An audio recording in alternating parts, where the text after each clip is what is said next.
The second the ivory Chanel jacket slid out of its garment bag and landed on the bench like a challenge, the courtroom's air changed. It wasn't loud.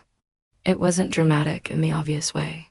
It was worse quiet confidence from the kind of person who's used to getting her way without ever having to explain herself. Judge Renee Whitman didn't touch it.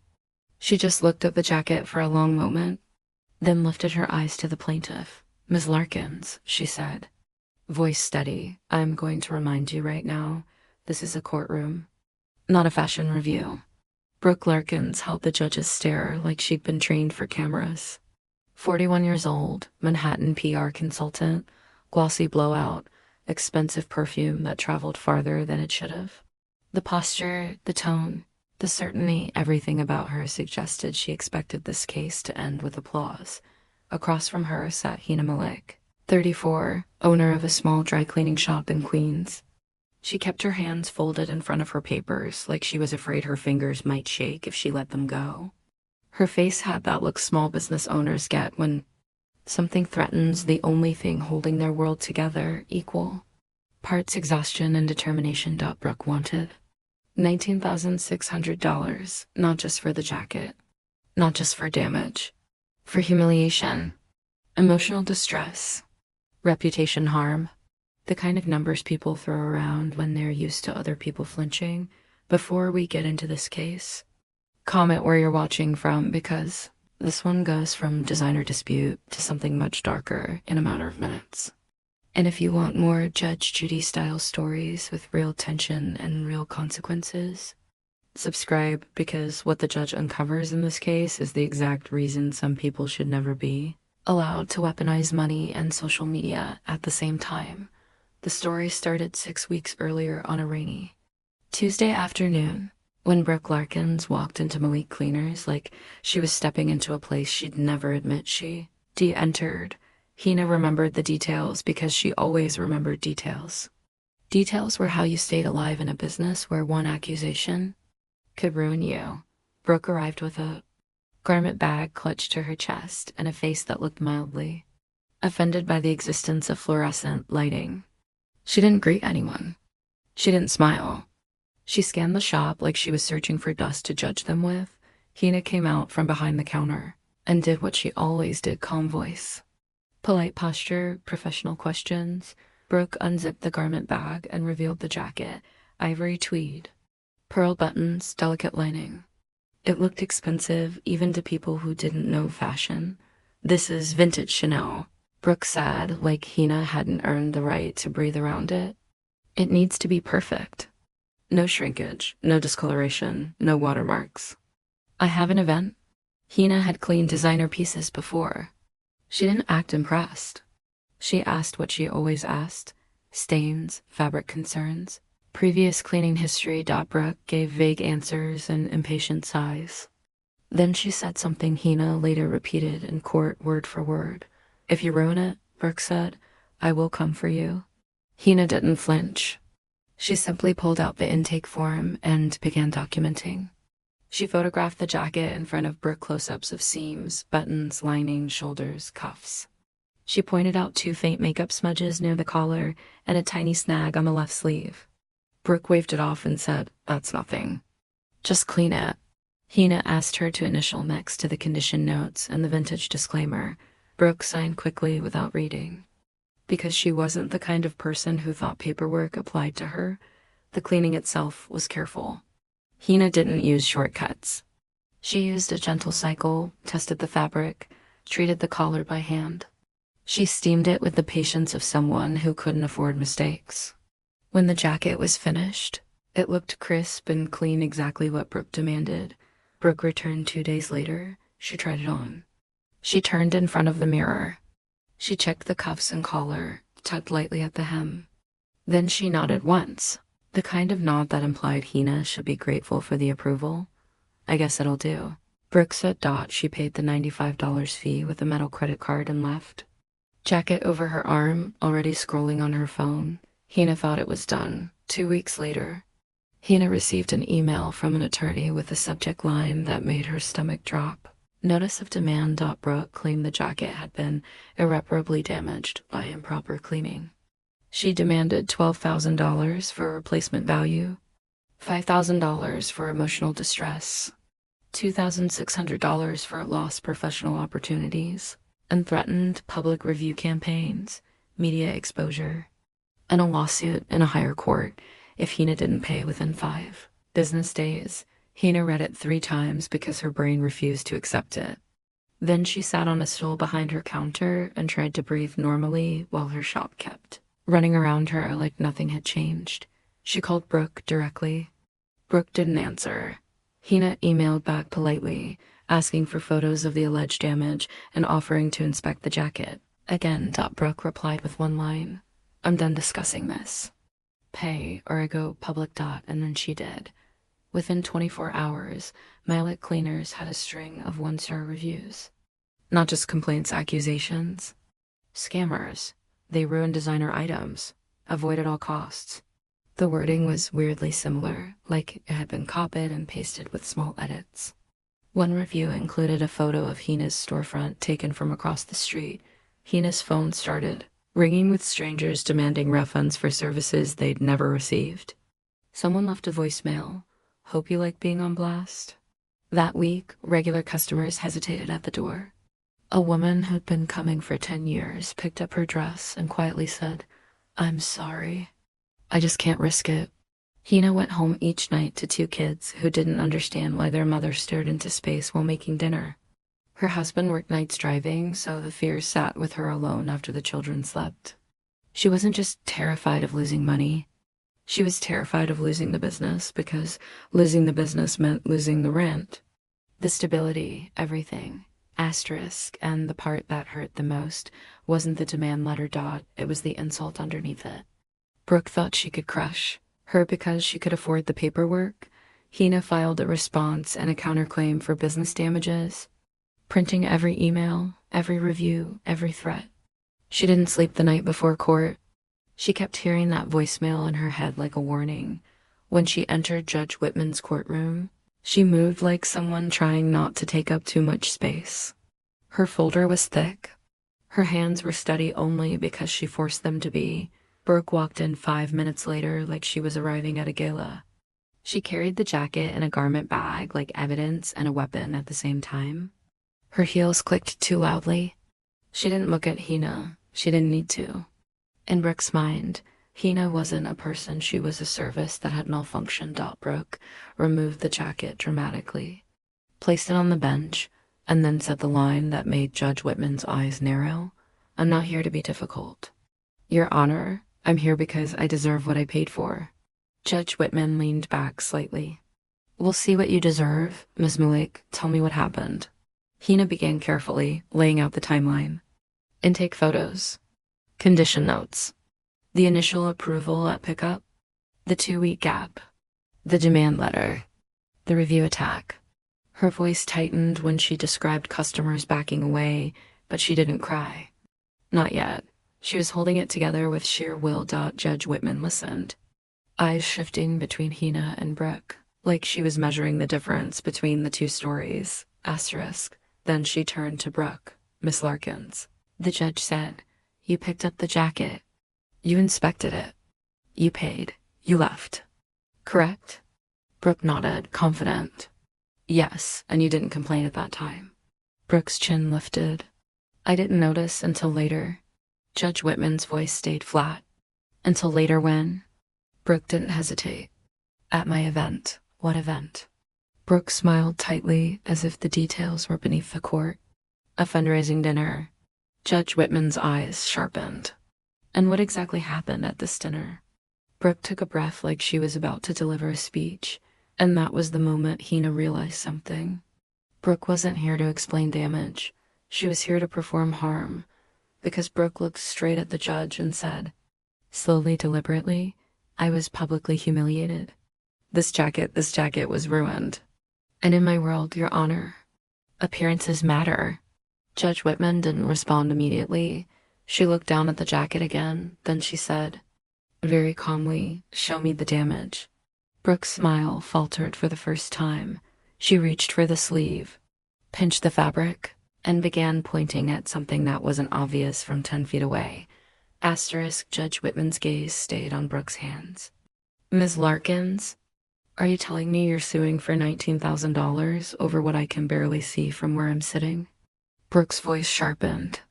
Because you don't understand what it's supposed to look like? The courtroom went still. Judge Whitman's eyes lifted slowly. Careful, she said. You're walking toward a sentence you can't take back. And Brooke, so sure of her own status, so used to people backing down, leaned in anyway. I'm just saying, Brooke replied. You have to understand how high-end standards work. Judge Whitman nodded once, almost politely. All right, she said. Then let's talk about standards. And let's talk about truth.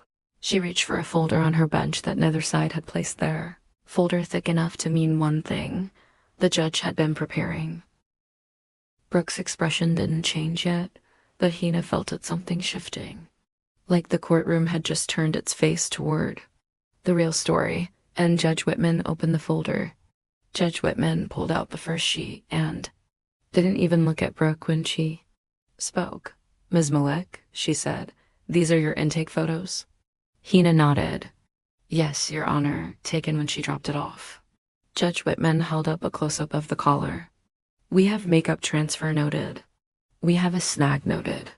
And we have, she tapped the photo with her pen, a faint stain at the lower right hem. Brooke leaned forward instantly.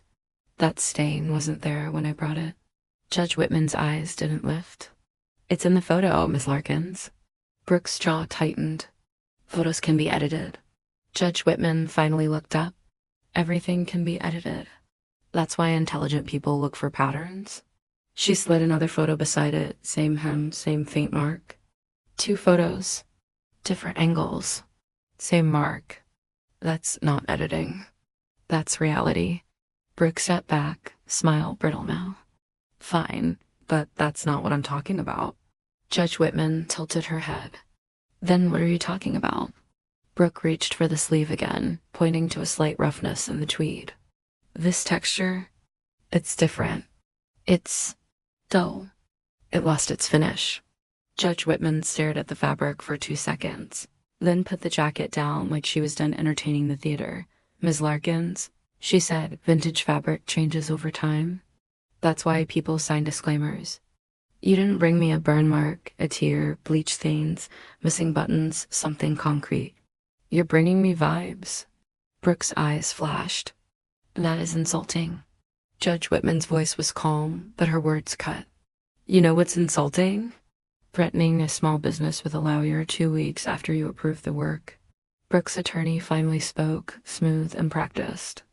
Your Honor, my client's position is that the cleaning process permanently altered the appearance and reduced the value. Judge Whitman held up a hand.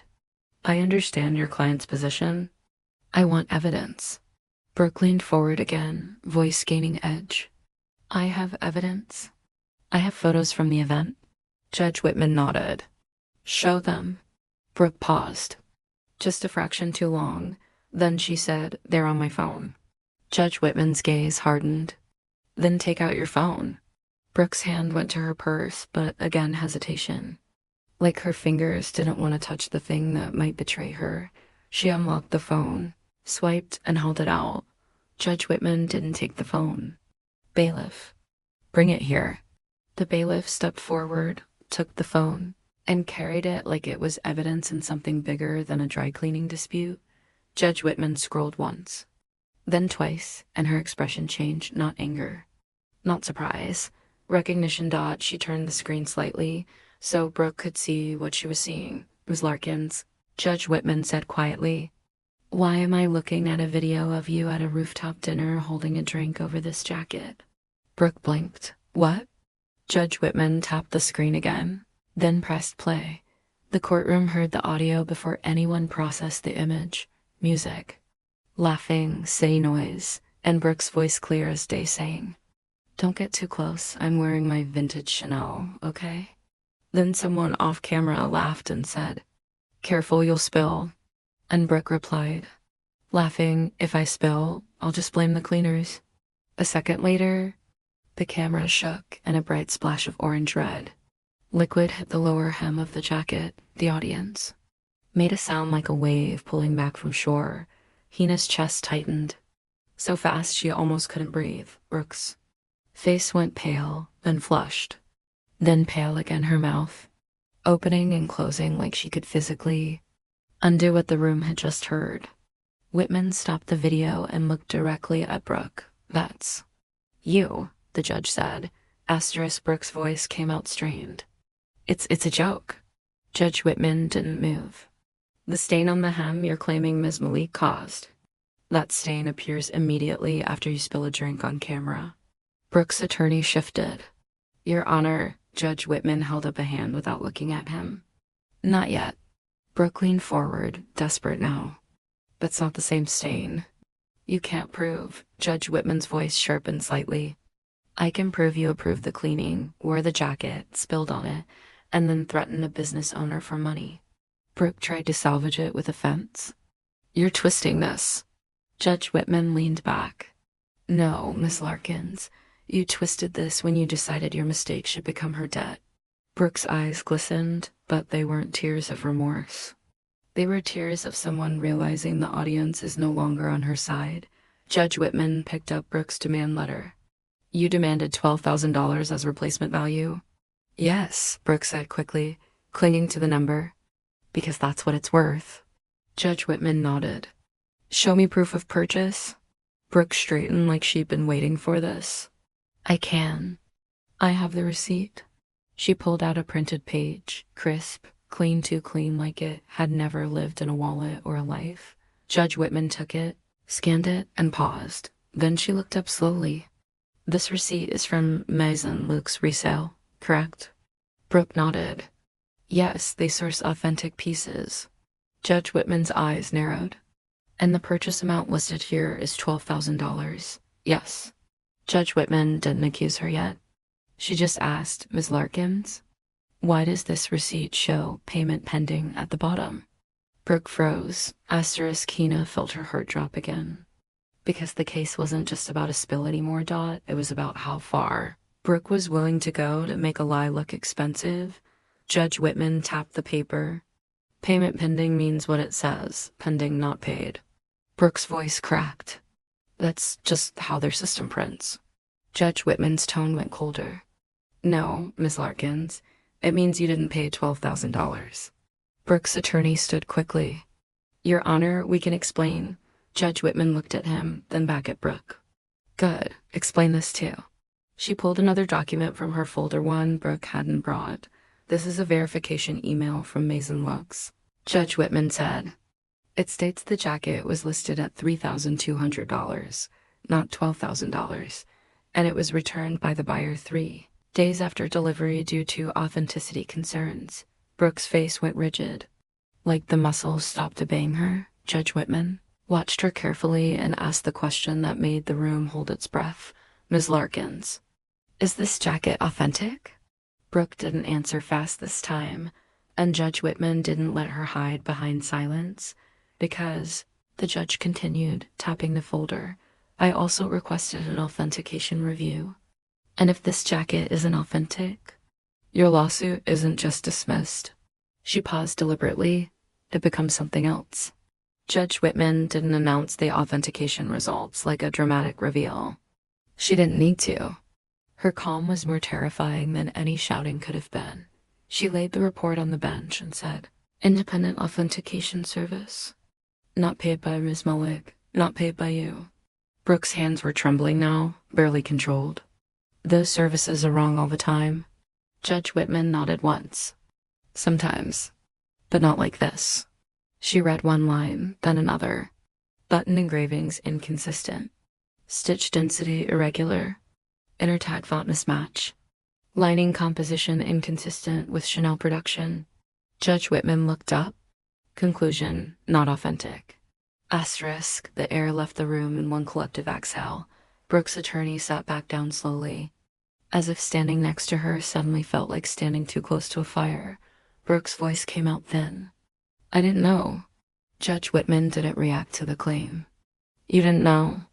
But you came into court demanding $12,000 for a jacket you didn't even verify." Brooke tried to regain control with indignation. "I'm the victim here. I was sold." Judge Whitman cut her off. You are not the victim of Miss Malik. You are the customer of Miss Malik. Brooke's eyes flashed. My reputation was harmed. People saw me with a stained jacket. Judge Whitman's gaze sharpened. People saw you with a stained jacket because you spilled on it. On camera. And then you attempted to convert your mistake into a payout. Brooke's mouth opened, and what came out was a hiss of frustration wrapped in entitlement. You don't understand what it's like to live under scrutiny. Judge Whitman leaned forward. I understand scrutiny. I live under it. The difference is I don't threaten people when my own actions create my problems. She turned a page in her folder. Now, let's address the review campaign. Brooke's face twitched. What review campaign? People left reviews because they were warned. Judge Whitman held up a report. 41 one-star reviews posted in 2 days. 35 accounts created within the same week. Identical phrasing. Same IP cluster. Brooke's voice rose. That proves nothing. Judge Whitman's eyes didn't blink. The hotspot device name attached to that cluster was Brooke Larkin's PR. A quiet sound moved through the audience, shock mixed with disgust. Asterisk Brooke stared as if the words were in another language. That's not, Judge Whitman continued. And the threatening voicemail to Ms. Malik's business line? Carrier trace links it to a number registered to you? Brooke's lips parted. No, that's impossible. Judge Whitman's tone turned razor flat. Nothing is impossible when someone believes consequences don't apply to them. Hina finally spoke, voice small but steady. Your Honor, my daughter asked me if we were going to lose our home. The courtroom soughed for 1 second. Not pity recognition. That kind of fear doesn't come from drama. It comes from real life. Judge Whitman looked at Hina, then back at Brooke. You did that. Brooke's eyes filled, but again, no remorse. Panic. I can delete the reviews. I can delete the post. Judge Whitman answered immediately. You already used your platform as a weapon. You don't get to call it back after it hits. Brooke's attorney tried one last time, careful. Your Honor, at minimum, Judge Whitman cut him off. At maximum, your client attempted fraud. Brooke snapped, desperate. I didn't commit fraud. Judge Whitman opened the final section of her folder. Then explain why you have 3 previous chargebacks against service businesses, all citing damaged luxury item as the reason. Brooke went still. Judge Whitman read them calmly. A hair salon, a tailor, a handbag spa. Same pattern service completed, dispute filed after, public threats. Demand for money. Brooke whispered. Those were different. Judge Whitman's eyes hardened. No, they were you. She closed the folder with finality and looked at both parties. All right, she said. Here's my ruling. Judge Whitman's voice was steady, controlled, and final, the kind of voice that doesn't need to raise volume because authority is already built into every word. Ms. Larkins, she began, your claim is dismissed. You proved nothing. In fact, the evidence proves the opposite. You approved the work, wore the jacket, spilled on it, and then attempted to blame Ms. Malik for your own negligence. Brooke jolted forward. So you're just letting her get away with ruining. Judge Whitman cut her off instantly. Be quiet. Brooke stopped like the air had been yanked out of her lungs. Judge Whitman continued. You demanded replacement value based on a number you did not pay for a jacket that is not authentic. You also initiated a review and harassment campaign that caused measurable harm to Ms. Malik's business. Brooke's eyes darted to her attorney, but he didn't move. He couldn't. There was nothing left to argue that didn't make it worse. Judge Whitman turned to Hina. Ms. Malik, on your counterclaim, I'm awarding you $7,500. Hina's mouth opened slightly, shock. Relief, disbelief all at once. Judge Whitman broke it down cleanly. $5,000 for business harm based on the documented revenue drop and review surge. $2,500 for harassment-related damages tied to the threats and coordinated attacks. Brooke's voice cracked. I can't pay that. Judge Whitman stared at her. Then you should have thought about that before you decided someone else's livelihood was a convenient target. Brooke whispered, this is unfair. Judge Whitman answered immediately. Unfair is a mother going home afraid because you wanted a payout. Then Judge Whitman did the thing that turned Brooke's panic into real fear. She picked up the printed receipt, the authentication report, and the phone trace documentation, and aligned them neatly on the bench. I am also forwarding these documents for review, Judge Whitman said, calm as ice. Because if you submitted fabricated proof to obtain money, that's not just a civil problem. Brooke's face went pale. Judge Whitman didn't soften it. You were dismissed. Leave. Brooke stood up too quickly, gathering her things with shaking hands jacket stuffed back into the garment bag, like she couldn't stand looking at it anymore. She didn't look at Hina. She couldn't. Not after the room heard her joke on video. If I spill, I'll just blame the cleaners. As Brooke walked out, the courtroom stayed quiet, not celebrating, not clapping. It wasn't entertainment anymore. It was a warning. Hina sat down slowly, like her body didn't trust that the danger had passed. Her eyes filled. She looked at her papers, then at Judge Whitman, and whispered, "Thank you." Judge Whitman's voice softened just enough to feel human. Go run your business. Keep documenting everything. And don't ever let someone with a louder voice convince you the truth won't matter. After the hearing, the clip didn't go viral because of the jacket. It went viral because of the moment the lie collapsed. Because people recognized the pattern: money, entitlement, and a platform used like a weapon. Blame the cleaners became the quote everyone repeated. Brooke's comment section turned into an avalanche within hours. Brands quietly removed her from their pages. Her fundraising dinner friends stopped tagging her. The internet, for once, did what it rarely does. It sided with the person who actually worked for a living. Hina didn't make a celebration post. She didn't ask for sympathy. She went back to Moet Cleaners the next morning, unlocked the front door, and brewed tea behind the counter with hands that finally stopped shaking. And by noon, new customers started coming in, not to gossip, to support, to say, "I saw what happened. I'm sorry. And I'm glad you fought." Because the real viral moment wasn't a designer jacket on a judge's bench. It was watching someone try to buy a verdict, and realizing too late that in this courtroom, truth was the only thing that ever held value.